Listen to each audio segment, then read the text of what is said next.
Good morning. Another Monday comes around so quick. Right, it's roasting this week. Obviously fresh off of Alden Rally, a bit burnt, a little bit dehydrated, a little bit tired, but it was a lovely weekend. Anyway, Monday morning. So what we got this week? I've got in the Jag this morning. This morning, sorry, and greeted with gearbox fault, ABS fault, DSC fault. And the gearbox, when you go between park and drive, is all jumpy and horrible. So, joy. So I'm going to plug it in now and see what's wrong with that. So today I want to do a bit of tidying up in the workshop. I'll show you what we've got over the weekend. Tuesday, so tomorrow, I am at the Bridge Classic Cars coffee morning. Going over there. What else? Dexter's in the vets tomorrow for a checkup. Wednesday, I am off to play with tractors again. The International that I used at the weekend, he's got 4 or 5 other tractors that he wants out on the road just because he can't get on them anymore. So I'm going over there and going to go for a bit of a poot on a road run with a couple of others. So we're going to do that Wednesday. Thursday, I've got a paid job delivering a car. Then Friday, nothing as of yet. So first things first, let's plug this Jag in and then I'll show you what else is going on in here. All right, let's turn the ignition on. What do we get? We get driver's door open. ABS fault. And that's it. Right, okay.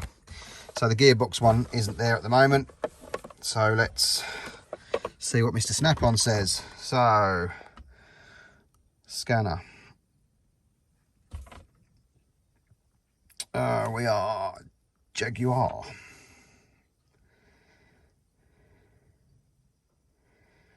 Automatic ID. Vehicle does not support. Of course it doesn't. Of course it doesn't, because it's mine. Why would it? Right, so it is a 2007. Oh, I've gone far too far. Okay, right. 2007 there. XJ X350, 2.7 diesel. Okay. Right, code scan. Let's see what it says. No engine codes.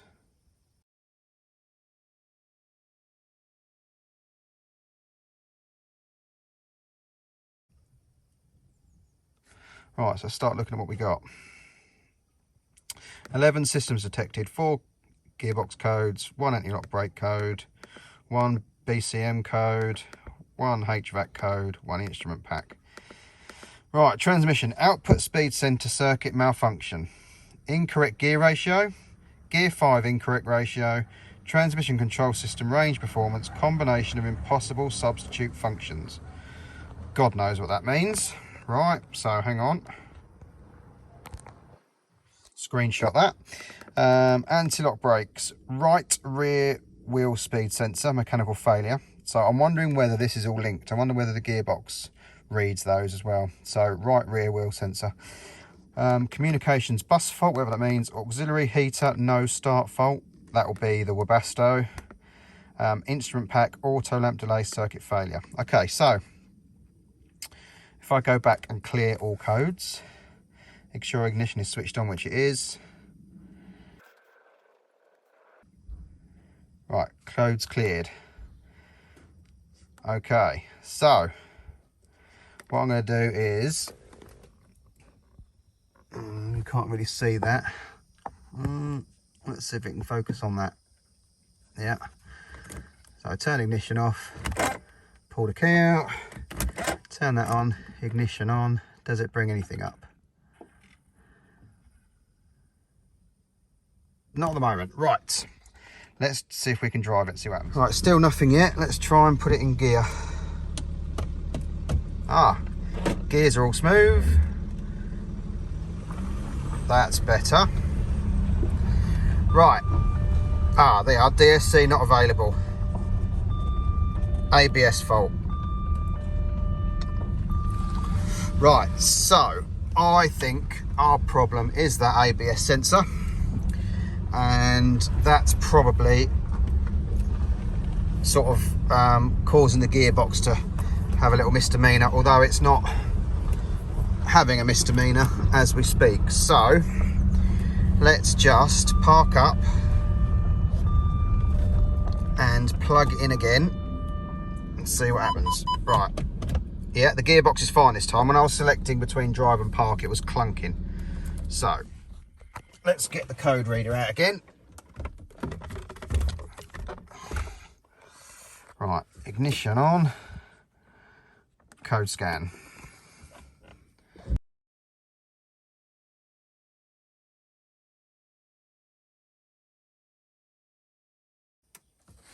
Right, so we've got anti-lock brake codes 1, HVAC code 1, instrument pack 1. So what we got? Anti-lock brakes, right wheel spin, so we know that. Robusto not starting, instrument pack, auto lamp delay, circuit failure. I don't know what that means. Right, so we've got to order a wheel speed sensor. So that's that. Right, next job. Right, well, while we find out how much a speed sensor is, I'll show you this. My new steps. It was very difficult to get this size. It was either 2 meters or 3 meters. 2.5 was hard to find, but I did find this one set in Northampton. They're up for 275. I got it for 220. So at least now I can wheel it around and then park it and climb up. So let's do that. Right, so obviously, because they're for working at height, they've got a cage all around them. So I've got to work out whether just to remove this whole cage, just so where I can put them wherever I want without struggling. But yeah, that's a bit better than trying to climb up a step ladder. So I need to decide what I'm going to do with these doors, because where are we? There you go. These, which are the receptacles for the door thing. If I have one here, then obviously the catch is here, so the door won't open in ways, it'll only open out ways. Same if I do it that way, it will only open in ways and won't open out ways. So the question is, do I chop them off so they can open both ways and just locate, or do I only have them open in one way or the other? All I'm thinking is, if I've got stuff up here, I mean, I don't plan on having things here, so technically they can probably open it. I won't have stuff in the middle, it'll just be benches along the back. The desk will be at that end. So they could just come in, I suppose. Obviously this one will be okay. Yeah, I don't know. I need to have a little think. But today I wanted to try and clean all these off in preparation for some paint. But my God, it is hot up here. That is going to be the downside of this floor. Is because obviously the sun on the tin roof. I mean, I can hardly leave my hand on there. It's that hot. So I'm hoping, can I clean this all up and paint it? Maybe white. Maybe it'll, I don't know. I don't know if it will reflect the heat or help. I don't know. I really don't know. I think what I'm going to do is clean a bit up, and I'm going to test paint it and see how it happens. And this is why I need to make sure this is clean, because I've got lots of 8-legged friends here, which I really don't like. So it's going to need some cleaning. Anyway, let's stop waffling. So I had a bit of a change of plan up here. Instead of having those bars in the middle, and obviously, as I said, these only go one way. Well, this one can sort of go in. I'm not too worried about this one. So I've turned it upside down, and then it fits. And then I've moved that bar from over that side on the sort of the ramp to the flat bit, so it all works. So there we go. So that's that one sorted. So now I just need to see what I'm going to do for this one. I'm probably going to put some poles in this upright out that way towards it. So let's go and have a measure up and see what happens. Right, well, I've modified up here. Obviously my plan was to clean and prepare this for paint, but I thought I might as well get this done while I can. So both doors are now upside down. both open. This one goes all the way back, so if we need to lift anything up, we can. I mean, this one isn't that steady because it's just on them poles, but it's good enough. There you go, look, it's solid. And this one opens fine and shuts fine. So that's us sorted up here. I've trimmed that bit off the off the step, so I can now just step straight on. And we're all good. So what I need to do now is get a couple of exhaust clamps and just clamp that on instead of cable ties. And I need to just go around and check all the bolts on this because the guy told me that he just literally finger tightened them just for getting it ready for me to see. So I'll just go around and nip them all up. But I think that's the floor itself done. It's now preparing the rest of it and painting and then getting some flooring down. Just had my friend round to have a look at the Mini, just have a look at that sump plug issue. And he's told me, he's measured it all up and he's told me what to buy. So I've ordered all that. So hopefully I can get those bits here this week and get that repaired and then we can put some oil in it. And I've just spoken to my friend James, who knows all there is to know about Minis. Sent him a few pictures and stuff. He said my engine is gold, so it's a replacement one at some point. Unless someone's just painted it, but yeah, I've got to check the engine numbers out, so I'll do that. And I've just asked him if he can come over for a day and just tinker with it with me, get it up and running. So as soon as that sump's done, it should be full steam ahead. Well, Monday night was East Coast Retros night, so I took the BRM down with some signs in and had it on the edge of the row, but obviously not had any calls yet, unfortunately.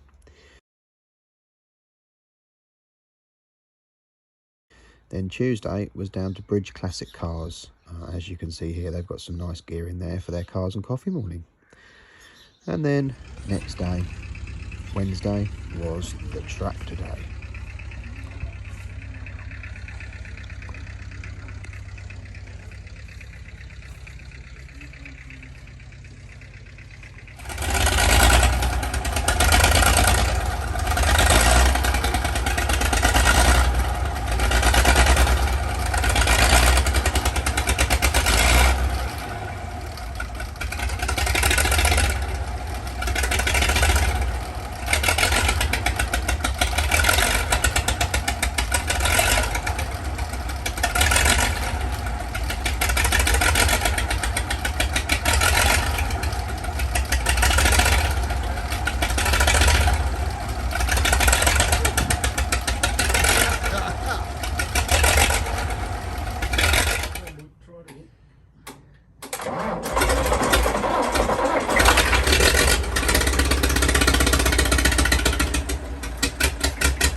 Right, so it's Thursday, and I'm in a lovely Volvo D3 I've got to deliver this to a customer and bring back their part exchange. So no workshop today, but just this Volvo. I'll chuck a couple of pictures in. I'm off from Essex up to near Liverpool, I think, or Sheffield. I haven't put it in the sat nav yet, but it's that sort of way. So I'm going to head off now and I'll grab their part exchange and I'll speak to you shortly. So the blue D3 was the customer's new car, and then the silver grey D2 was his part exchange that I brought back. Right, so it's Friday already. I said this the other day, didn't I? The weeks are going really quick. I haven't been here much this week. As you've seen, I was here Monday, went out to East Coast Retros, over down Suffolk, down in Shotley. They normally get sort of over 400 cars at a weekend meet, but throughout the summer they do them in the week as well. I think we had 250 there that night. So a really good meet for pre-2000 cars. So I took the BRM down there, had some signs in it, as you saw. Saw a few people taking photos and making a note of stuff, but I've not had any calls yet. But anyway, then Wednesday we had the tractor day. So I went around my friends and we got all these tractors out, got them running, took them on a road run, just got them out and about, which was good. He got on one and got out on the road for the first time in as many years that I've known him. He's had some health issues, so it was great to get him back on the tractor. I think he enjoyed himself. So that was Wednesday. Also took out his Rolls Royce. He's got a little play.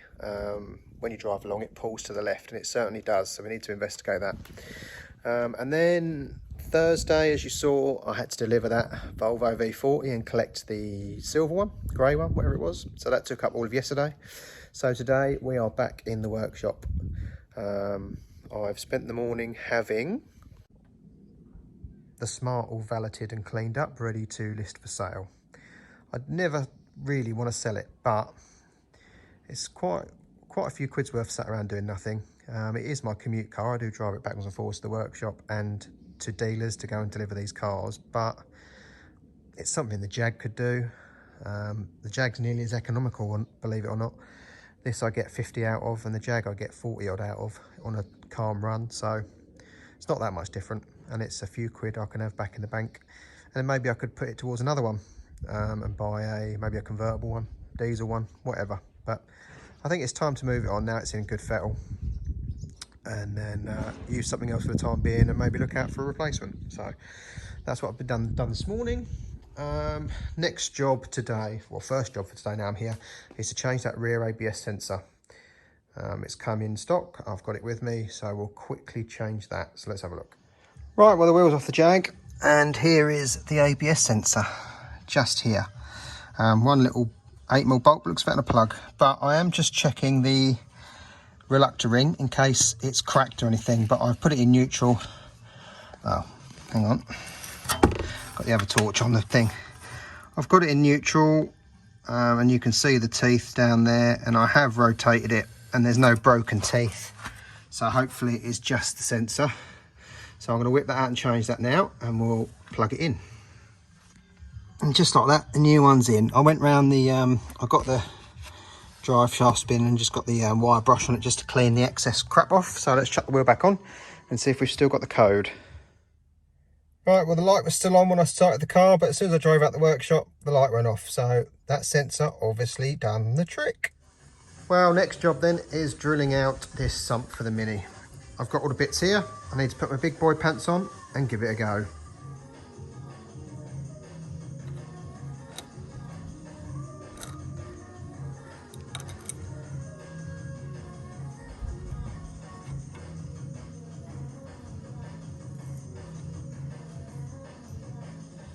And there we go, that's why I put grease on the end, so it can focus, so it picks up as much of the swarf as possible. Now I'll try and get a little pick in there and just collect some more, and we'll probably end up running a flushing oil for it, maybe. It won't, there you go. But yeah, I'll see what I can get out next. As you can see, it's certainly worth putting the pick around it. Will it focus on it?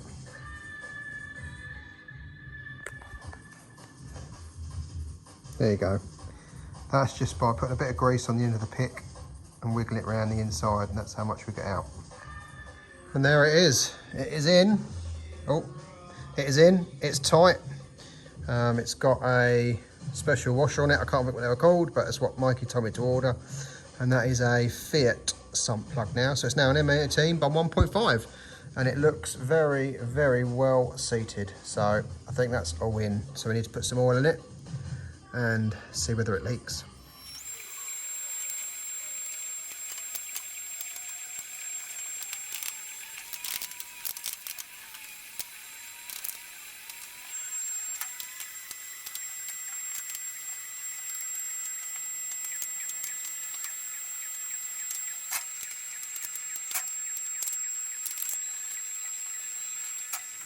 Okay, so I've just done a quick coat of white.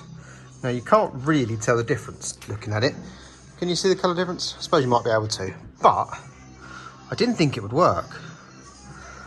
But I can hold my hand on there. Here I can't, that's really bloody hot in comparison. I mean, it's still hot, don't get me wrong, but I can touch it.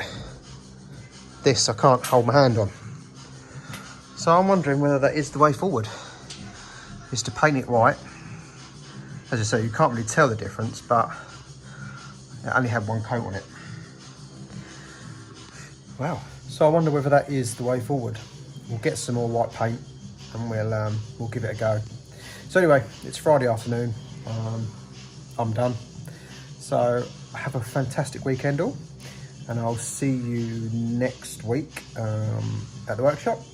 Hopefully you all have a good weekend. We've got the King's coronation flyover tomorrow if anyone's interested in the planes like I am. And it's supposed to be a fairly nice weekend. So have a good one, as I say. I will see you all next week in the next video. Thanks guys.